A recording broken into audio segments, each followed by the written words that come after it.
Siyempre, ayaw ko na, oh. So, yan, si kaibigan, Nirvana. Ayan, kanyang idol, sa malimit, yan yung favorite niya t-shirt, Nirvana.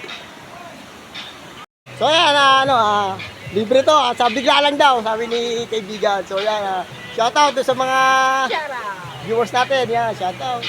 So, magbablog muna tayo kasi, pag hindi pala sila. Mamaya alasin ko to. So, yan, mga kambalisyos, yan, padulas kami ng ni kaibigan Nirvana sa kanyang anak at ako. Ayan, napakasaya. So ayan, binidyohan kami ng aming anak ni kaibigan. So yan yung isang anak ni Nirvana. Ayan. So nagbibideo yung ate niyan.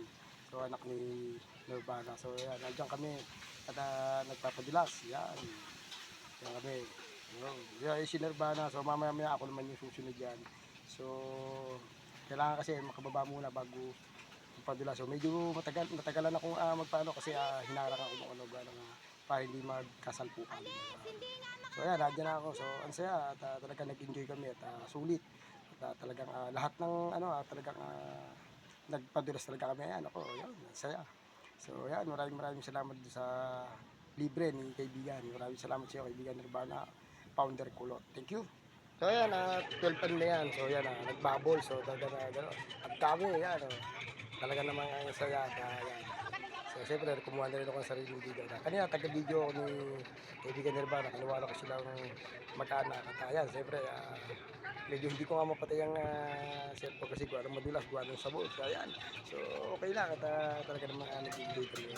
Talagang sabi nga ni Nirvana, maraming salamat din. Siyempre, sa ulitin daw. At ayan, masaya ako. At yung naging experience namin na magkasama ulit at kita ulit kami ni Nirvana. Thank you. So ayan, binibidyo ko sila dyan. Kaya lang nandun yung ngayon, yung anak at asawa ni Nirvana at yung lalaki nandun. Si Nirvana panay ang sayaw. Ayun, nasa gitna siya at yan, nakalive kasi siya. Kaya yan, panay ang sayaw. Yan, talagang enjoy nila. Talaga sinulit namin yung pag-swimming namin sa Ilaya. Maraming salamat. Siyempre, picture muna. Yan, napakaganda ng picture namin. Yan. Picture namin tatlo ni Nirvana sa kayong yan, mga picture yan. Maraming salamat po yan. Mga picture namin, maraming salamat po.